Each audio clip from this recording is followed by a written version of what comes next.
Bismillahirrahmanirrahim. Assalamualaikum warahmatullahi wabarakatuh. Ketemu lagi hari ini kita akan belajar kembali di mata kuliah farmakologi. Kali ini dengan judul faktor yang mempengaruhi khasiat obat. Jadi pada topik kali ini akan kita bahas terkait faktor yang mempengaruhi khasiat obat.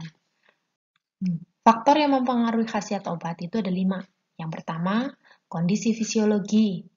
Yang kedua, kondisi patologi. Yang ketiga, faktor genetik. Yang keempat, reaksi idioskrasi. Yang kelima, yaitu interaksi obat. Yang pertama yaitu kondisi fisiologi. Ini namanya juga fisiologi, artinya pada orang itu sendiri. Artinya yang kita mengkonsumsi, fisiologi terjadi. Contohnya, pada anak-anak, pada bayi, pada orang dewasa, pada lanjut usia, jelas akan mempengaruhi dari obat itu sendiri. Ya. Nah, misalnya nih, anak-anak itu dosisnya akan dihitung dengan menggunakan berat badannya. Ya. Seringkali begitu, sehingga kadang-kadang ketemu dosisnya itu lebih kecil. Kemudian neonatus dan bayi prematur, perbedaan respon yang utama disebabkan oleh belum sempurnanya berbagai fungsi farmakokinetik tubuh. Artinya neonatus itu bayi baru lahir ya, atau bayi yang prematur itu kan fungsi, kadang-kadang fungsi. Bukan kadang-kadang lagi, memang betul fungsi organ tubuhnya seringkali belum sempurna. Nah, hal ini pun mempengaruhi dari farmakokinetik itu sendiri. Ya, fungsi biotransformasi hati yang masih kurang, fungsi ekskresinya, ginjal kan punya fungsi ekskresi mengeluarkan sisa-sisa ya. Kemudian kapasitas ikatan protein yang rendah, sawar darah, otak serta sawar kulit yang belum sempurna. Yang C yaitu usia lanjut. Itu perubahan respon penderita usia lanjut disebabkan satu, ini malah kalau yang tadi neonatus atau bayi itu karena belum sempurna, kalau yang di usia lanjut itu justru sudah ada penurunan fungsi ginjal, perubahan faktor-faktor farmakon dinamika, adanya berbagai penyakit, misalnya ya penyakit hati, penyakit ginjal, kemudian juga penggunaan banyak obat sehingga meningkatkan kemungkinan terjadinya interaksi obat. Itu kondisi fisiologi ya. Sekarang kedua adalah kondisi patologi. Namanya kondisi patologi. Ada sesuatu yang nggak benar di dalam tubuh sehingga menimbulkan obat tidak terserap dengan baik. Apa saja misalnya? Yang pertama yaitu penyakit saluran pencernaan. Ya, jelas minum obat tapi saluran pencernaannya kurang baik. Atau misalnya kita tuh lagi makan, kok ada orang makan gemuk gitu, makan banyak tapi nggak gemuk-gemuk. Jangan-jangan itu juga salah satunya ada masalah di saluran pencernaan, sehingga ada masalah absorpsi, penyerapan obatnya yang bermasalah. Ya, penyakit pada saluran pencernaan itu dapat mengurangi kecepatan atau jumlah obat yang diserap pada pemberian obat melalui perlambatan pengosongan lambung, percepatan waktu transit dalam saluran cerna, atau metabolisme dalam saluran cerna. Yang kedua, penyakit kardiovaskuler nih, ya. Penyakit kardiovaskuler, kardio itu jantung ya, penyakit yang berkaitan dengan kardiovaskuler. Penyakit ini mempengaruhi distribusinya, ya, karena jantung itu fungsinya mendistribusi, memompakan, sehingga kalau dia punya penyakit jelas pada distribusi akan berpengaruh. Aliran darah ke hepar dan ginjal untuk eliminasi obat, sehingga kadar obat tinggi dalam darah menimbulkan efek yang berlebihan, bahkan bisa menjadi toksik racun oleh orang yang mengkonsumsi itu sendiri. Penyakit hati, ya, hepatitis itu ya. Penyakit ini mengurangi metabolisme obat di hati dan sintesa protein plasma sehingga meningkatkan kadar obat terutama kadar bebasnya dalam darah dan jaringan yang menimbulkan respon berlebihan atau efek toksik. Perubahan respon terlihat pada penyakit hati yang parah, sedangkan untuk penyakit hati yang ringan itu biasanya sih nggak terlihat. Ya, jadi penyakit hati ini seringkali adalah gangguan-gangguan fungsi hati, dan ini seringkali berkaitan dengan penyakit hepatitis. Hepatitis ada hepatitis A, ada hepatitis B, hepatitis C, hepatitis D, ya. Kemudian penyakit ginjal. Wah, ini semuanya adalah organ vital semua. Ginjal mengurangi ekskresi. Kan tadi saya udah bilang ya, ginjal punya fungsi untuk mengeluarkan sisa obat harusnya. Nah, tapi kalau dia ginjal ini nggak berfungsi dengan baik, jelas kadar dalam darah jadi menimbulkan respon yang lebih. Efeknya juga jadi toksik karena dia tidak bisa membuang. Itu keadaan patologi. Kalau keadaan fisiologi itu berkaitan dengan fisiologi tubuh orang itu sendiri. Kalau patologi adanya komplikasi atau masalahnya.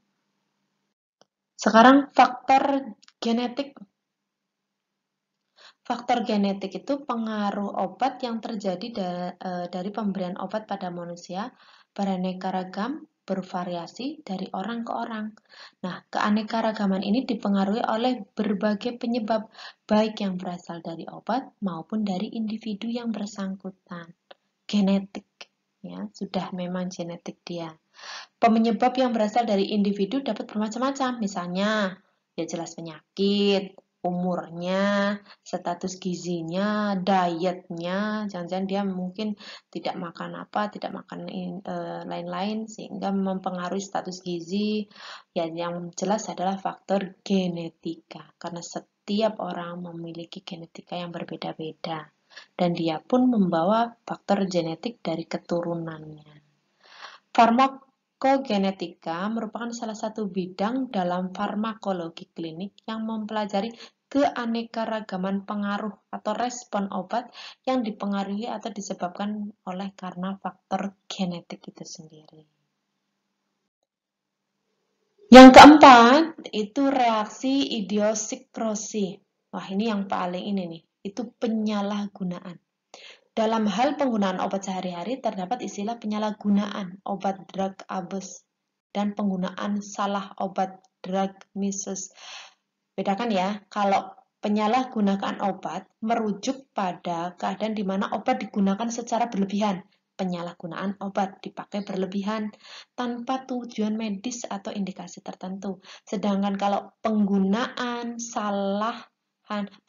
salahan obat adalah merujuk pada penggunaan obat secara tidak tepat yang biasanya nih disebabkan karena pengguna memang tidak tahu bagaimana penggunaan obat yang benar gitu.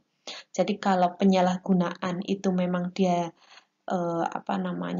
dipakai memang secara berlebihan tuh obat itu, misalnya nih kasus-kasus orang yang mengkonsumsi CTM, dia sebenarnya obat-obat memang boleh dikonsumsi tetapi digunakan secara berlebihan karena mereka untuk mabuk misalkan, karena tidak bisa istirahat, akhirnya mereka bisa ketergantungan kalau penyalahgunaan ini. Sedangkan kalau pengguna salahan obat ini memang kadang-kadang ada orang nih beli obat tanpa resep dokter, kemudian ternyata dia tidak tahu cara penggunaannya. Nah, ini juga salah satunya pengguna salahan obat. Ini lanjutan ya dari reaksi idiosikrosi. Penyalahgunaan obat terjadi secara luas nih. Ya, banyak yang memang orang menyalahgunakan obat semacam kokain, heroin, namun juga obat-obat yang bisa diresepkan. Ya, jadi jangan dikira kokain, heroin itu bukan jenis obat, itu juga jenis obat, tetapi namanya obat narkotika. Ya, tapi seringkali ini disalahgunakan. Gitu. Nah, obat-obat juga selain yang memang narkotika juga ada obat lain yang disalahgunakan walaupun itu obat resep. Ya tadi contohnya CTM, ya diazepam itu. Nah, penyalahgunaan obat ini terkait erat dengan masalah toleransi, adiksi, atau ketagihan yang selanjutnya bisa berkembang menjadi ketergantungan obat atau drug dependence. Jadi gara-gara misalnya ini penyalahgunaan obat, dia bisa jadi ketergantungan obat. Kalau nggak minum, dia mungkin nggak bisa tidur, atau mungkin kalau nggak minum dia depresi, stres, dan lain sebagainya. Penggunaan umumnya sadar bahwa mereka itu melakukan kesalahan, sadar, tahu, namun mereka sudah tidak dapat menghindari lagi karena memang mungkin sudah punya efek candunya. Obat-obatan yang sering disalahgunakan ada 3 golongan obat yang paling sering nih disalahgunain. Yang pertama, golongan analgesik atau opiat, ya, atau bisa jadi narkotik karena analgesik itu banyak ya. Analgesik yang memang dijual bebas, analgesik yang dijual bebas terbatas. Kemarin kita udah belajar ya, ada yang analgesik itu memang bebas, boleh dibeli. Ada yang analgesik bebas terbatas, ada yang narkotik itu ada jenisnya juga yang berfungsi untuk analgesik. Nah, ini contohnya itu ada kodein, oksikadon, morfin. Ya, morfin ini sering dipakai sekarang ini lagi terkenal ini morfin yang ditempel di daerah dada. Orang-orang pasca melahirkan SC itu ditempelin morfin di daerah dada itu bisa bertahan untuk 3 hari. Ya, saat ini itu sudah digunakan. Nah, tapi seringkali ini juga disalahgunakan. Ya, mereka untuk obat penenang, bahkan untuk apa namanya tuh candu atau mencari sensasi lain dari obat itu, ya, obat-obatan terlarang akhirnya. Kedua tuh golongan depresan, sistem saraf pusat untuk mengatasi kecemasan. Ada orang yang cemas sampai tidak bisa tidur gitu. Contohnya mereka akhirnya barbituraat atau luminal dan golongan benzodiazepin, diazepam, valium, chlordiazepoksid, clonazepam, alprazolam ya. Yang paling sering kita dengar ya diazepam itu ya. Jadi orang-orang yang nggak bisa tidur, cemasan gitu, apa-apa cemas, kadang-kadang sering mengkonsumsi ini. Nah, ini kalau digunakan tidak tepat atau disalahgunakan menjadi efek candu atau dia akan ketagihan sehingga dia sendiri nggak bisa menyetop untuk terus mengkonsumsi itu. Yang ketiga, golongan stimulan sistem saraf pusat, contohnya dextroamfetamin atau amfetamin. Golongan stimulus sistem saraf pusat. Ini ya, jadi memang dia menstimulasi sistem saraf pusat. Kadang ini juga ada obat-obatan yang dipakai untuk biar dia nggak ngantuk terus ya. Itu juga salah satunya. Yang kelima, interaksi obat. Tadi kita udah belajar ya. Sekarang sampai ke 5.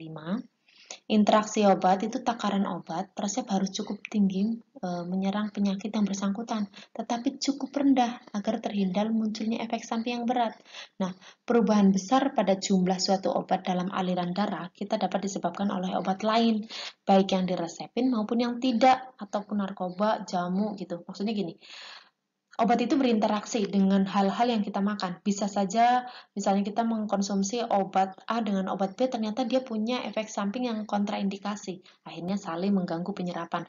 Atau ketika kita minum FA, kita malas minumnya pakai susu. Padahal susu itu punya sifat mengganggu penyerapan daripada FA. Atau kita bisa minum FA plus es jeruk. Nah, ini bagus karena es jeruk itu membantu penyerapan daripada FA. Nah, atau mungkin juga jamu. Jamu mungkin menetralisir ya yang harusnya berfungsi A menjadi tidak ya, atau minum air kelapa gitu dan lain sebagainya. Jadi dia berinteraksi. Jadi artinya ketika makanya kita kalau minum obat tradisional dengan obat apa namanya modern, kita harus beri jarak. Ya, jarak yang aman itu 1-2 jam. Ada yang memang jaraknya 30 menit, tapi kalau anjuran saya itu 1-2 jam. Karena memang kalau baru 30 menit kadang belum terserap obatnya gitu. Ada beberapa alasan nih, interaksi sangat umum, ada beberapa alasan. Yang pertama, dokter mungkin mengetahui adanya interaksi dengan obat yang diresepi. 2, mungkin ada beberapa dokter yang meresepkan obat untuk satu pasien. 3, pasien yang semakin tua mempunyai beberapa masalah kesehatan dan semakin banyak jenis obat yang dia harus minum, sehingga itu interaksi obat pasti akan terjadi. Keempat, interaksi obat mungkin belum diketahui sebagai penyebab hasil pengobatan. Ya, dokter mungkin tidak mengetahui semua jenis obat dan suplemen yang dipakai oleh pasien. Jadi yang keempat itu interaksi obat mungkin belum diketahui sebagai penyebab hasil pengobatan. Kelima, dokter mungkin tidak mengetahui semua jenis obat suplemen yang dipakai oleh pasien. Makanya kita tuh kalau dikasih obat dokter ngomong kalau kita mengkonsumsi obat yang lainnya atau jamu yang lainnya, sehingga dokter akan mempertimbangkan bagaimana cara mengkonsumsi yang benar. Tapi juga permasalahannya juga tidak semua dokter menguasai ya antara kontraindikasi antara obat yang satu dengan obat yang lain, sehingga perlu hati-hati ya. Terutama orang-orang yang sudah tua, ini dia selain daripada interaksi ini, dia khawatirnya memiliki gangguan sudah kardiovaskuler, ginjalnya, dan lain sebagainya. Jadi perlu kehati-hatian ekstra. Jadi interaksi obat yang paling umum itu melibatkan hati. Makanya kadang sekarang banyak hati yang bermasalah. Tadi bukan hati karena yang lain ya, tetapi karena fungsi hati itu sendiri itu menyerap toksik racun. Makanya seringkali hati ini rusak. Ya. Bukan hati kamu ya, bukan, tapi hati fungsinya. Beberapa obat dapat memperlambat atau mempercepat proses enzim hati. Ini dapat mengakibatkan perubahan besar pada tingkat obat lain dalam aliran darah yang memakai enzim yang sama. Beberapa obat memperlambat proses ginjal. Ini meningkatkan tingkat bahan kimia yang biasanya dikeluarkan oleh ginjal. Luar biasa, hati dan ginjal fungsinya dalam tubuh kita, sehingga jaga dengan baik. Jangan konsumsi obat berlebihan, apalagi penyalahgunaan obat ya. Tadi kita udah belajar tuh faktor yang mempengaruhi penyerapan obat. Sekarang kita pengelolaan obat sih gimana ya.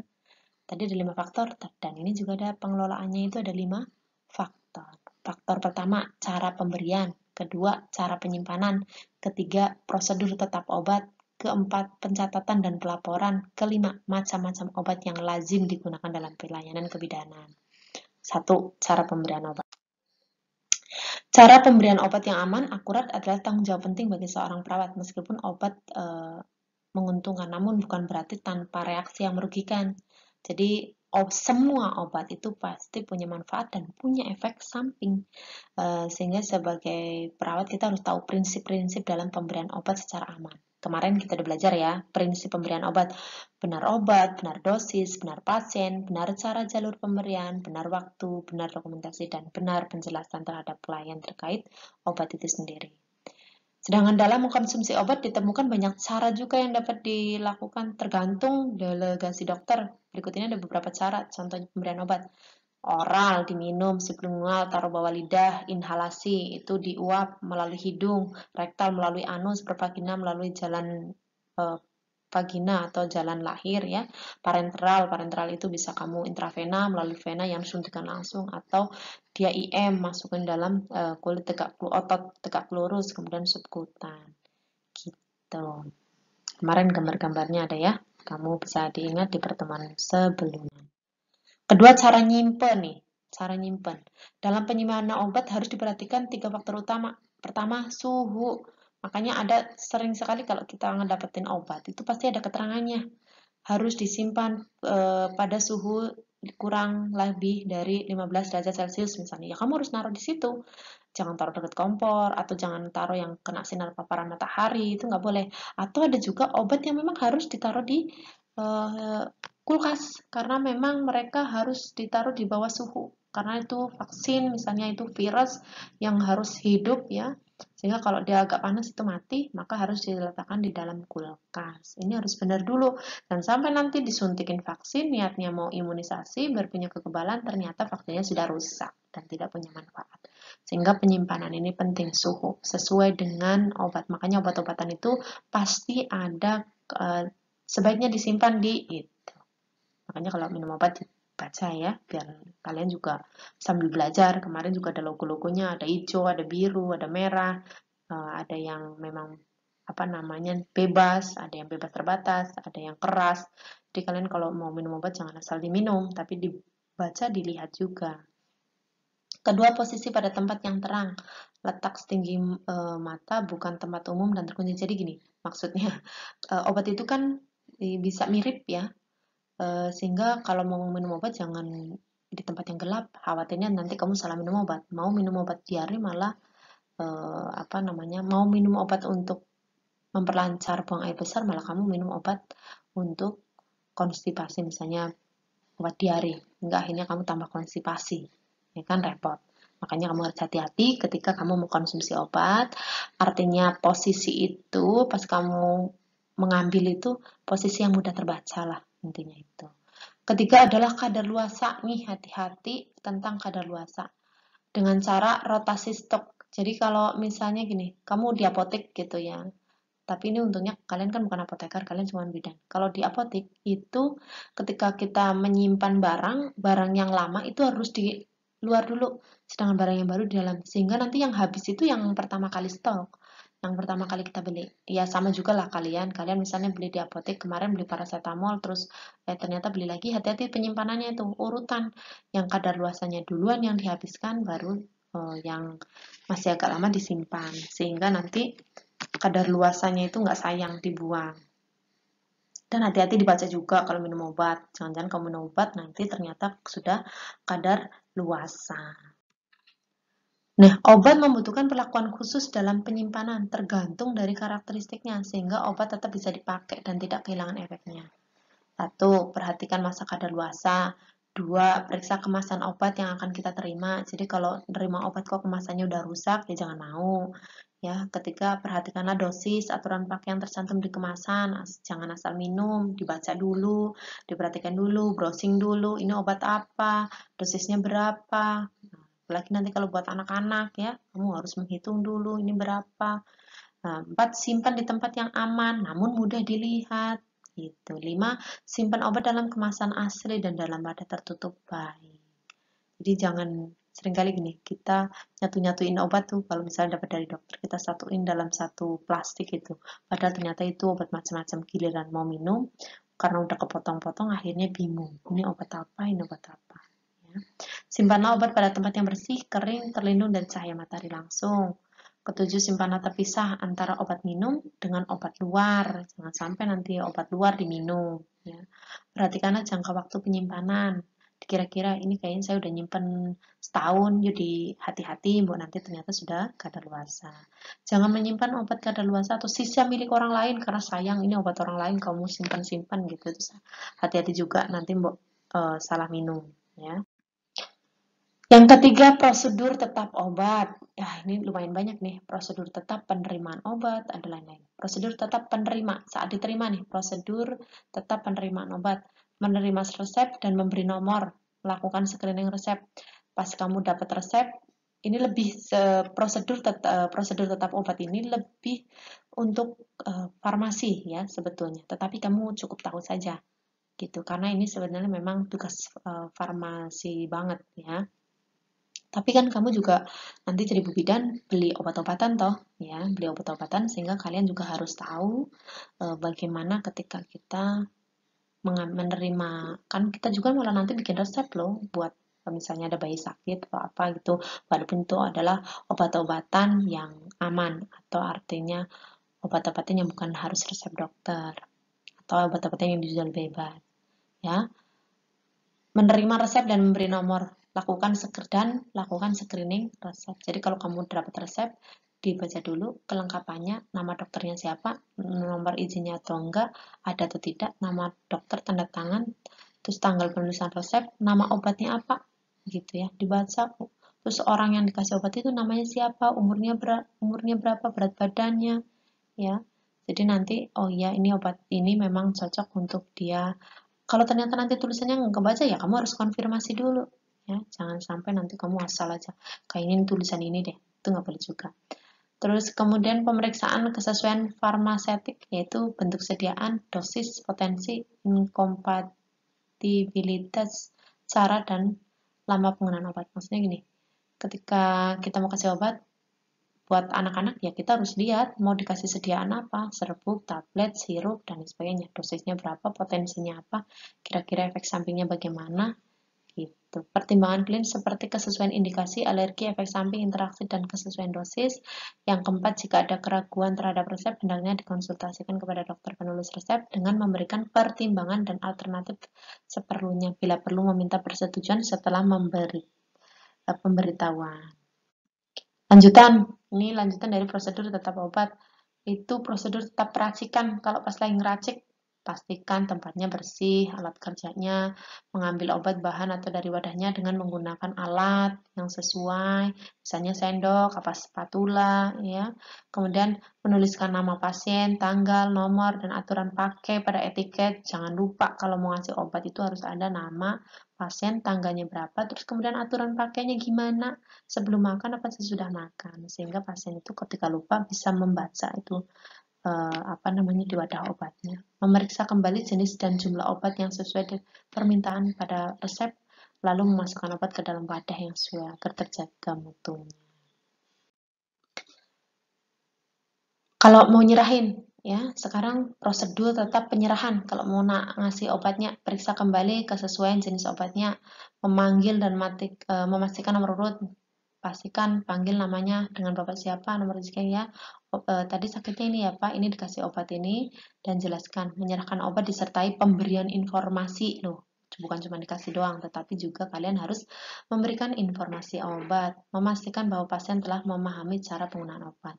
Yang keempat, prosedur tetap pelayanan informasi obat. Dalam pelayanan resep, memberikan informasi obat kepada pasien saat penyerahan obat terdiri dari waktu penggunaan obat, misalnya berapa kali obat digunakan dalam sehari, apakah di waktu pagi, siang, sore, atau malam. Yang kelima, ini ada 7 loh ya, prosedur tetap loh, prosedur tetap obat itu ada 7. Prosedur tetap penanganan obat rusak, tinggal diidentifikasi, dicatat, dipisah, dilaporkan, didokumentasikan. Itu kalau kamu ngedapetin ada obat rusak. Diidentifikasi, dipisahin, dilaporkan, dan didokumentasikan. Itu. Kalau kamu dapat di prosedur tetap pencatatan dan penyimpanan resep, kan resep itu nggak boleh langsung dibuang loh, disimpan ya. Disimpan. Itu catat jumlah resep harian, masuk ada resep berapa yang masuk, kemudian apakah itu gratis, apa itu asuransi, dan sebagainya. Catat dan kelompokkan resep, apakah itu golongan narkotika, apa psikotropika, atau yang lainnya.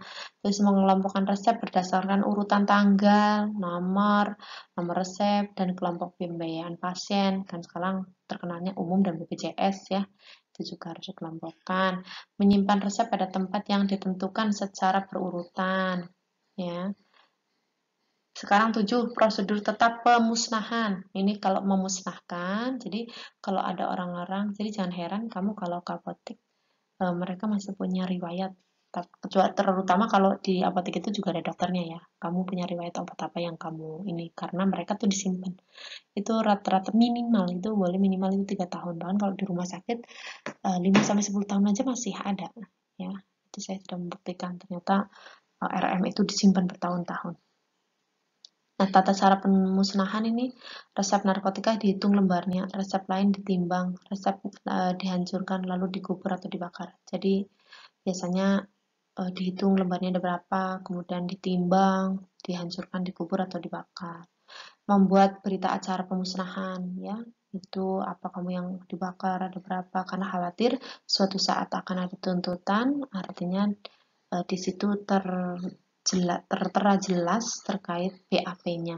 Nah, mungkin obat-obatan itu yang pernah diberikan berdasarkan resep sudah dimusnahkan resepnya karena misalnya sudah 5 tahun usianya.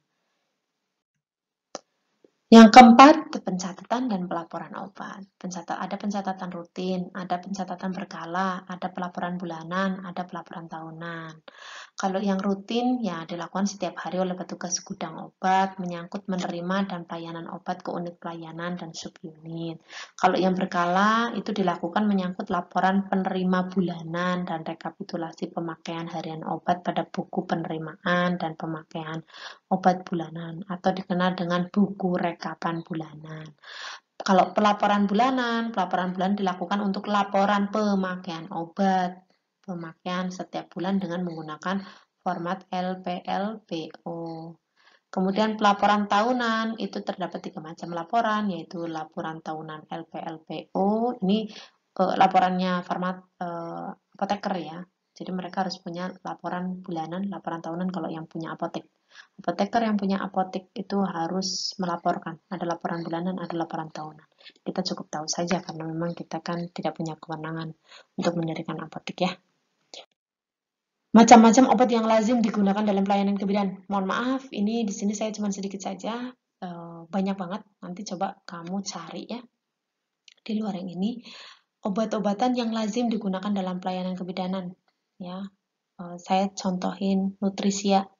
Ini indikasinya minuman bergizi untuk ibu hamil dan menyusui. Dosis pemakaian sesuaikan 4 sendok takar misalnya dalam 100 ml.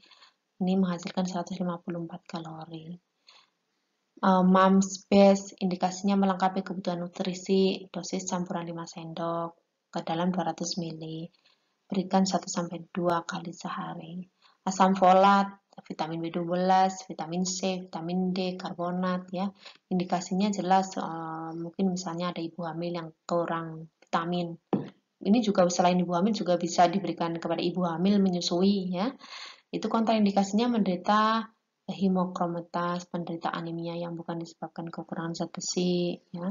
Kemudian efek sampingnya apa? Mual, muntah, nyeri lambung atau nyeri perut, diare, konstipasi.